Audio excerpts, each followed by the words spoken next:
여성을 온전한 인격체로 보지 않는 잘못된 그런 의식을 반드시 도려내겠습니다.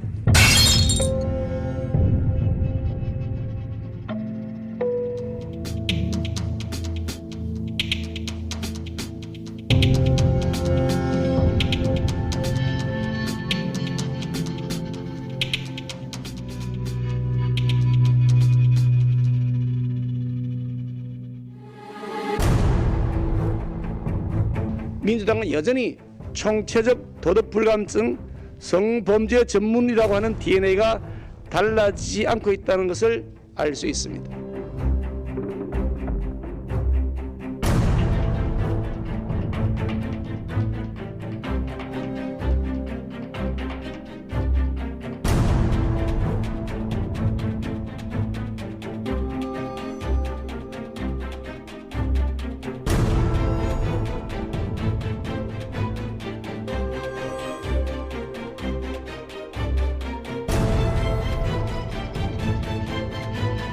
윤석열 정부 첫 내각의 불공정, 몰상식 인사 대참사에 이어 이번에는 대통령 비서실 인선의 민낯이 드러나고 있습니다.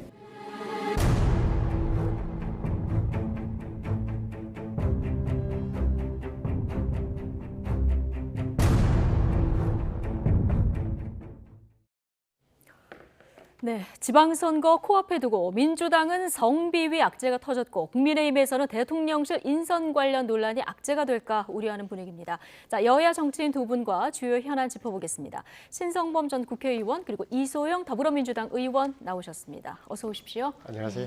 예, 안녕하십니까. 자, 이소영 의원님 오랜만에 자리 함께해 주셨는데 좀 껄끄러운 질문 먼저 드려야 될 것 같습니다. 박완주 의원 제명 어제 방침이 내려졌는데 보니까 추가로 피해 보좌진의 서명을 위조한 그 사직서로 면직을 시도했다. 이런 추가 의혹이 지금 좀 나온 상황이거든요. 네. 어떻게 파악하고 계십니까? 일단 먼저 참 드릴 말씀을 찾기 어려울 정도로 송구하고 참담하고 또 개인적으로도 굉장히 괴롭습니다. 예. 저도 민주당의 소속 의원으로서 그리고 지금 이제 임시 지도부 역할을 맡고 있는 비상대책위원으로서 피해자분 그리고 국민 여러분들께 일단 진심으로 사죄드린다는 말씀부터 좀 드리고 싶습니다. 정말로 사과드립니다. 예. 민주당 말씀하신 예. 이제 대리 서명 문제 같은 경우에는 지금 어제 오늘 그런 의혹이 제기되고 있는 것 같습니다. 예. 이 피해자분께서 이 문제 제기를 한 이후에 뭐 의원 면직, 직권 면직 뭐 이런 것들을 시도하는 과정에서 이제 부적절한 일들이 있었다라고 하는 예. 이제 말씀들이 있어서요. 좀 빠른 조사가 필요할 것 같고 당연히 그게 사실이라고 하면은 굉장히 중대한 문제고 네. 아주 엄정하게 다뤄져야 되는 사안이라고 생각합니다. 예, 그러니까 만약에 서명을 위조했다고 하면은 이건 또 다른 차원의 문제가 될 수도 있는 네, 거고요. 형사적으로도 문제가 당연히 될 겁니다. 그렇죠. 그러면 네. 확인이 되는 대로 여기에 상응하는 당의 조치가 있어야 한다 이렇게 보시는 거겠군요. 네, 당 자체적인 조치도 필요할 것이고요. 필요하다면 고발 조치도 해야 된다고 생각합니다. 예. 이소영 의원께서 진심으로 죄송하다. 90도로 좀 인사까지 이렇게 사과까지 하는 모습을 저희 보고 왔는데 이 어떻게 대응하느냐 이런 부분도 좀 중요할 것 같습니다. 신성범 의원님 보시기에 이 의혹 그리고 민주당의 대응 어떻게 보십니까?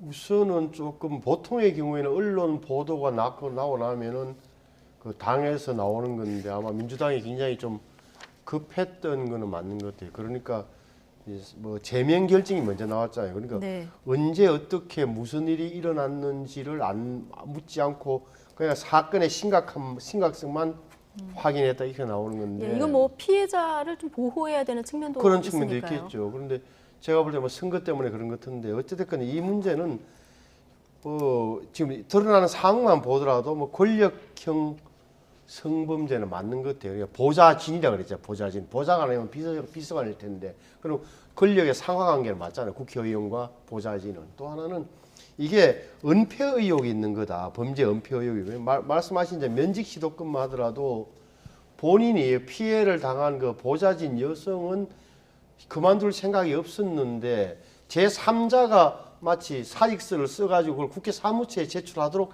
했다는 거 아니에요. 이건 진짜 형사 사건이에요. 이게 그렇게 비화될 거라고요. 그래서 저는 그런 의미에서는 좀 단순하게 민주당에서도 뭐 제명했다는 걸로만 넘길 건 아니고 국회 윤리특위위원회에 좀 넘겨서 이런 걸 좀 판단을 받아보는 게 좋겠다. 그리고 필요하다면 말씀하신 대로 뭐 고소 고발을 하든지 해서 형사 사건으로 저는 넘어갈 수밖에 없는 것 같다라고 봐요. 형사 사건화 될 것 같아요. 이거는.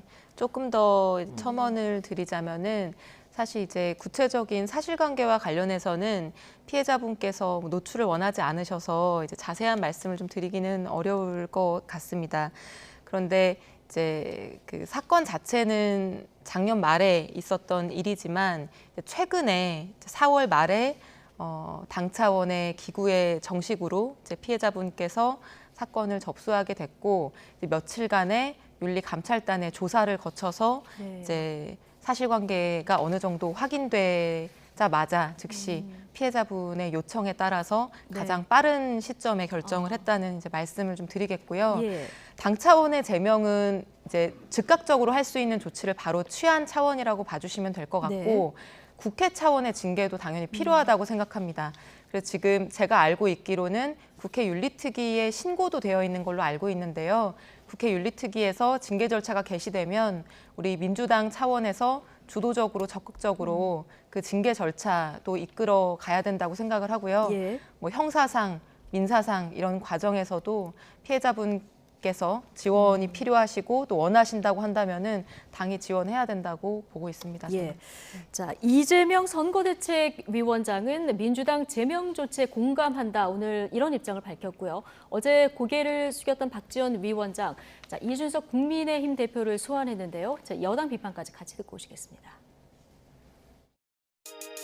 혹시 대선을 앞두고 민주당이 쉬쉬하면서 일부러 감추어 온 것은 아닌지 하는 의혹이 생깁니다. 민주당은 진실을 말하는 용기 있는 입을 틀어막는 시도를 멈춰야 할 것입니다.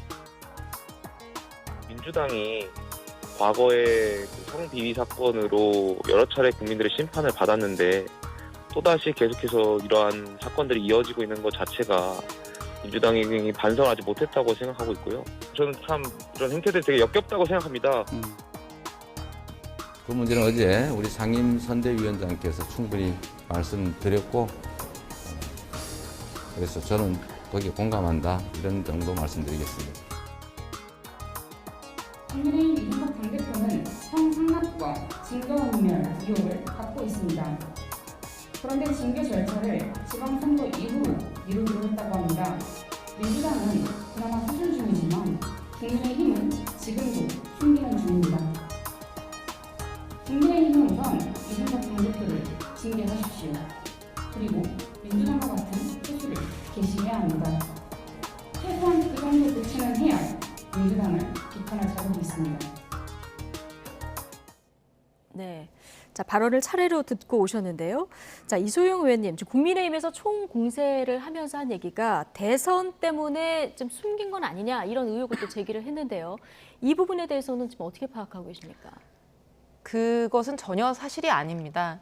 사실 그 성폭력 사건이라고 하는 것이 피해자분께서 이 사건을 정식으로 문제 제기하기 전까지는 제3자가 나서서 어떤 조치를 취하는 것은 적절하지 않을 수도 있고 분명히 한계가 있는 것인 상황인데요.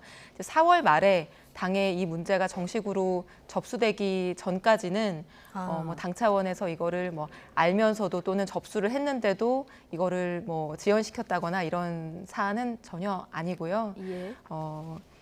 그 피해자분의 의사를 가장 존중한 시점이라고 좀 말씀드릴 수 있을 것 같습니다. 그리고 지금 민주당의 비상대책위원장이 박지현 위원장인데 잘 아시다시피 박지현 위원장은 디지털 성범죄 사건인 이제 N번방 사건을 밝혀낸 그 추적단 불꽃이라는 곳에 이제 활동가로 유명하신 분이죠. 그렇죠.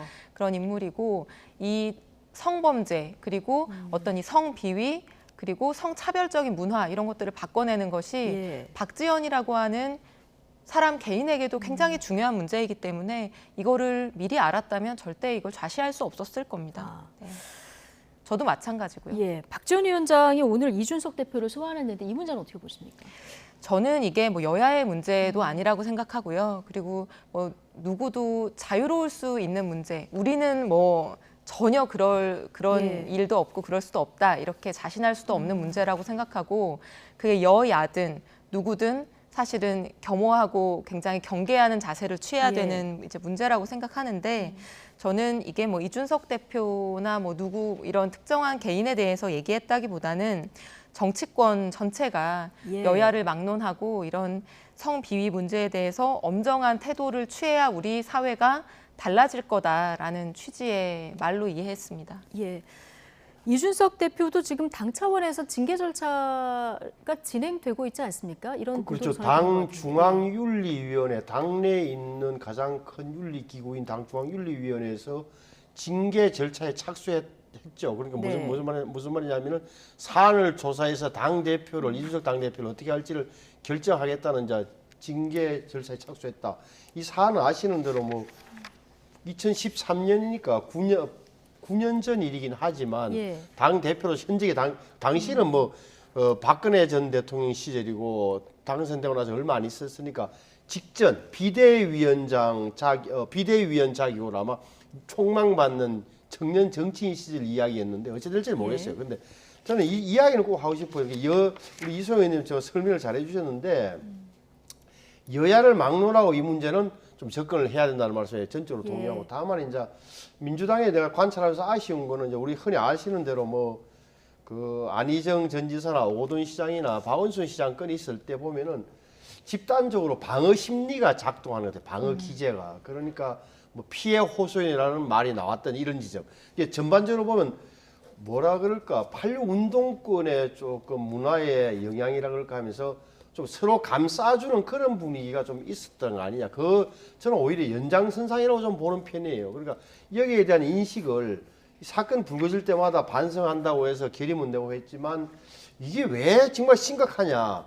여성 한 분 한 분 뭐 보좌진을 포함해서 어떻게 대해야 되는지 의원 한 분 한 분들이 인식을 잘 못했던 저는 그런 그 문제가 분명히 있는 거다. 집단적 문화의 문제도 분명히 있다는 점은 뭐 민주당에서도 아셔야 되고 또 국민의힘도 마찬가지고 저는 예. 그 정치권에 만연한 어떤 그런 문화가 있다고. 예를 들어서 뭐 마초락한 뭐 표현이 어색합니다만 여성의 권리나 이런 데 대해서 특히나 이 성비 문제에 대해서 남자들끼리 남성들이 많다 보니까 의원들이 조금 이렇게 서로 감싸주는 이런 예. 분위기에 대해서는 서로 딱 끊어내는 네. 그런 계기가 돼야 될 것 같아요. 네, 근데 박지원 위원장을 영입하면서 논평이라든가 대응이 과거 조금 달라진 측면도 좀 달라진 게 느끼겠더라고요. 있어 보이는데, 자 이소영 의원님, 네. 이 건만 말고요. 최강욱 의원이 얼마 전에 이제 발언 논란이 있었는데 이거에서 추가 제보도 좀 들어오고 있다고 하고요. 네. 그리고 김원희 의원 보좌관 관련 2차 가해 이런 의혹도 좀 불거진 상황이고 보좌진 협의회에서 지금 제보가 많이 들어오고 있다 얘기를 하고 있거든요. 네. 이거 다 받는 대로 당에서 다 처리하고 이번에 이걸 좀 박지원 위원장이 도려내겠다 이런 얘기를 했는데 동의하십니까? 당연히 동의하고요.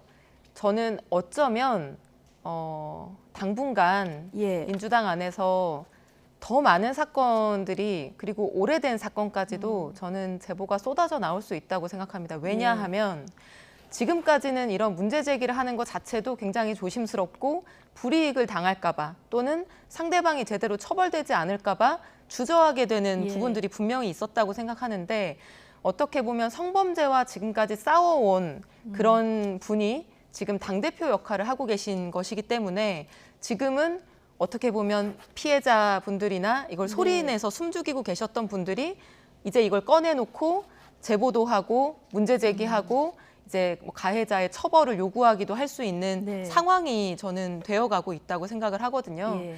그래서 당장은 이런 오래된 문제, 큰 문제, 작은 문제 이런 것들이 터져 나오는 것이 네. 민주당의 단기적으로는 악재가 될 수도 있고 고통스럽고 괴로운 일이 될 수도 있지만 이런 기회에 정말 이 골문 환부 부분들이 그냥 만천하에 한꺼번에 다 드러나고 예. 이런 문화와 관행과 이런 것들을 문제 제기하지 못하고 처벌하지 못했던 그냥 모든 지금까지 쌓여왔던 것들을 이번에 일소하는 계기가 된다고 한다면 장기적으로는 민주당이 달라지고 또 국민 여러분들께 신뢰를 회복하는 그런 기회가 될 수도 있다고 생각합니다. 네. 그런 의미에서 뭐 최근에 불거진 여러 가지 그런 크고 작은 문제들을 포함해서 어떤 문제가 나오더라도 회피하지 않고 그 문제들을 정성껏 그리고 정말 진심을 다해서 엄정한 태도로 다루겠습니다. 예, 이건 뭐 장기적인 국민의 신뢰를 얻는 방법을 택해야 된다.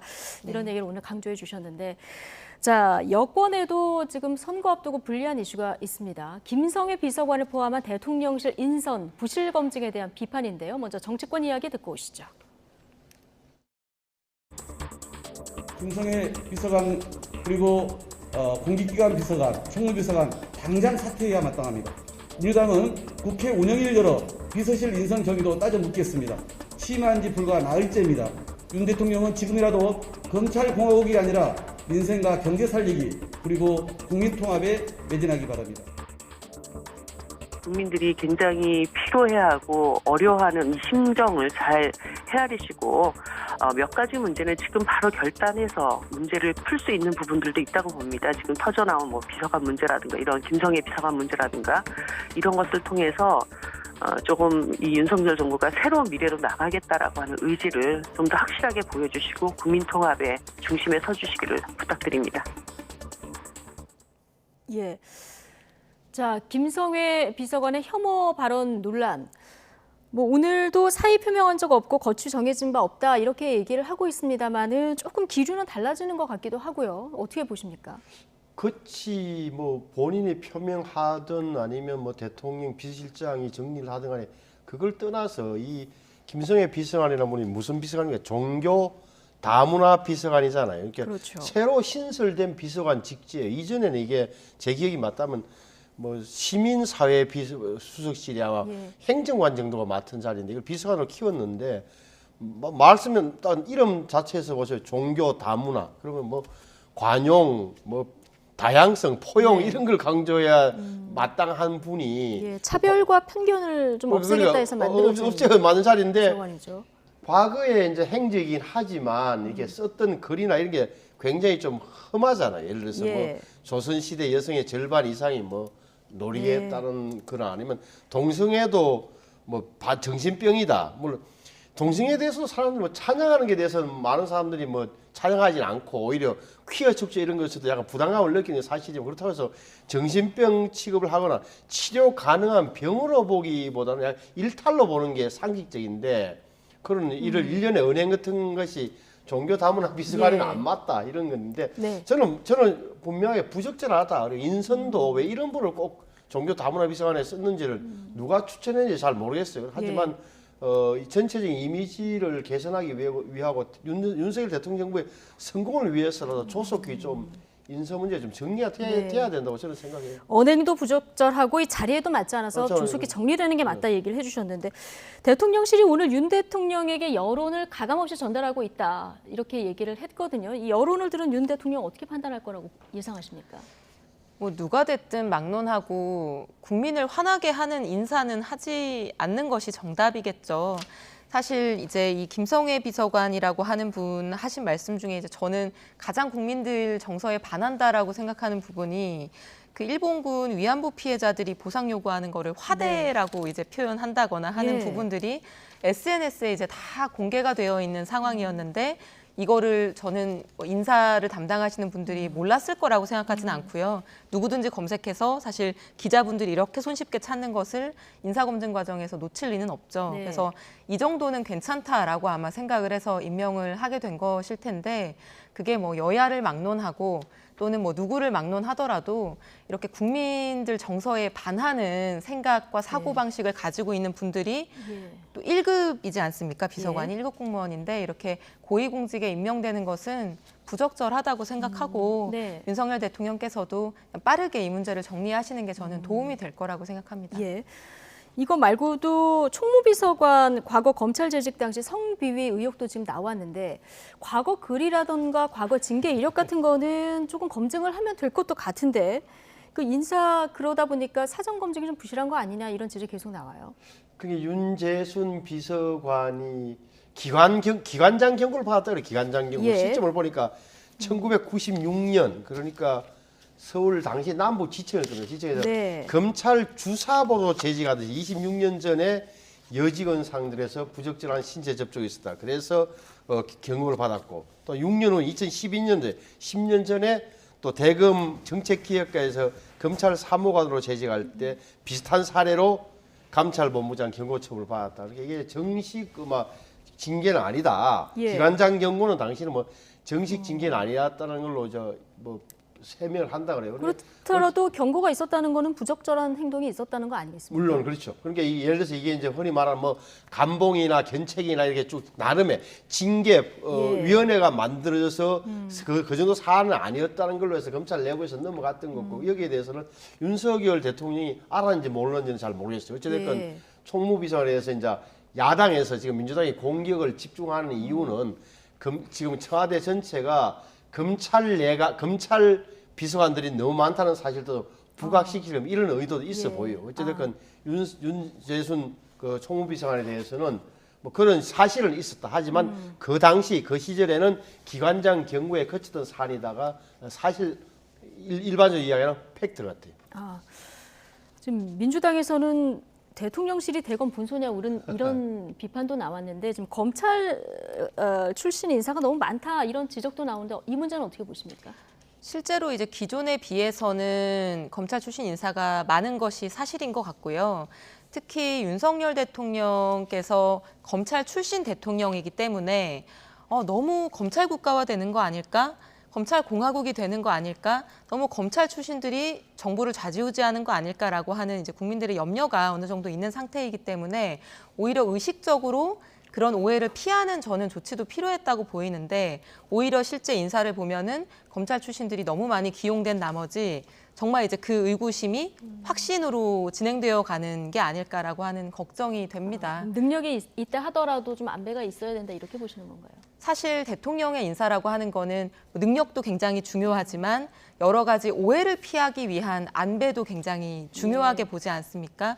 지역 안배든 예컨대 출신 학교가 너무 집중되지 않게 하는 거라든지 그리고 대한민국에 사실 검사가 그렇게 인원이 많지 않거든요. 3,000명인가 그 정도밖에 안 되는 걸로 알고 있는데 그 한 집단의 출신 분들이 고위공직을 굉장히 많은 비율로 점한다는 것 자체가 좀 평범한 상황은 아닌 거죠. 알겠습니다. 저도 사실 왜 검찰 출신이 이렇게 많을까? 특히나 중요 요직 옛날에 문재인 정부 시절에 인사수석이라고 했죠. 인사수석이 없어지고 인사기획비서관 또 인사비서관을 다 검찰 출신 썼는데 검사가 많다기보다는 우리 검찰 출신, 검찰 일반 행정직 출신이 이렇게 많은 거예요. 그래서 저도 몇 군데 알아봤더니 이런 취지더라고요. 그러니까 이게 항용 일반적으로 인사수석이나 인사비서관을 정치권 출신으로 쓰기 십상인데 이렇게 될 경우에는 정치권에서 굉장히 많은 청탁과 인사 요청이 많다는 거예요. 그래서 보면 또 기존 정치에 물든 사람들이 대통령 주변으로 모여들게 된다. 따라서 정치권과는 절연됐던 연이 없는 검찰 사무관 출신, 검찰 간부 출신들을 갖다 놓아야 오히려 깨끗한 청와대 인사를 할 수 있다. 이런 취지라고 이야기를 들었어요. 저도 설명에는 좀 고기가 끄떡거리는 측면도 좀 있어요. 네, 알겠습니다. 자, 이런 여러 가지 사안들 국민들이 다 보시고 아마 6.1 지방선거 때 판단을 하시는 기준이 될 수도 있을 것 같은데요. 지방선거 앞두고 정당 지지율 한번 보실까요? 오늘 나온 갤럽 여론조사 보시겠습니다. 자, 국민의힘이 45, 더불어민주당이 31, 14%포인트 차. 국민의힘은 지금 7년 6개월 만에 최고치를 보였다고 하는데 자, 신성범 의원님, 이거 새 정부 출범하고 맞물렸다고 봐야 될까요? 그렇죠. 새 정부 10일 날 취임식 하고 보시면 아시겠지만 12일까지 조사를 했으니까 그다음에 반사적으로 민주당이 보면은 첫째는 서울시장이라든지 후보 선정 과정에서 보여줬던 정치적 리더십이 부족하다는 부분 하나.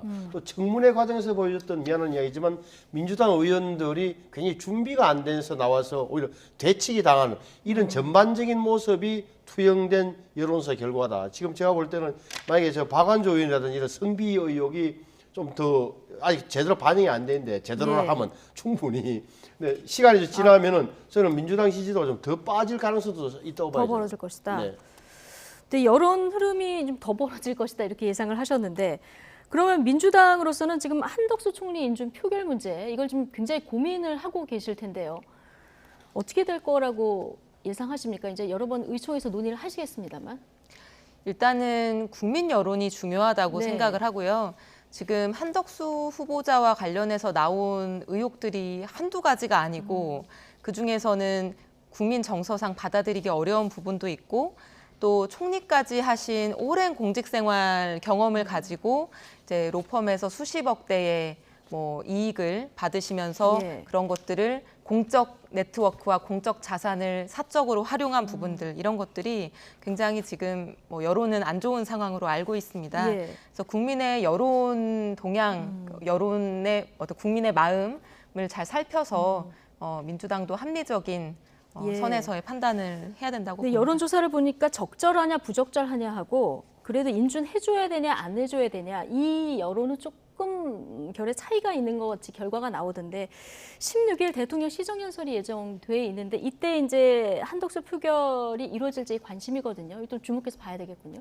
네, 그건 좀 기다려봐야 될 것 같습니다. 알겠습니다. 자, 신성범 의원님, 총리 인준 표결 결국 이 한동훈 후보자 그리고 정호영 후보자 그 뭐 떼서 생각하기는 좀 어려운 이런 상황인데 오늘 갤럽 여론조사 잠깐 보여주실까요? 자, 정호영 장관 후보에 대한 적합 여론 그리고 한동훈 법무부 장관 후보에 대한 적합 여론을 보면은 한동훈 후보자는 적합 여론이 좀 더 많아졌고요. 정호영 의원은 여전히 적합하지 않다 의견이 이렇게 많은 상황입니다. 자, 윤석열 대통령이 조금 전에 이제 한동훈 법무부 장관 후보자 청문 보고서 재송부 국회에 요청했다 이런 속보도 저희가 이제 자막으로 보여드렸는데요. 결국 대통령이 여론 다 보시고 어떤 선택을 할 거라고 보십니까?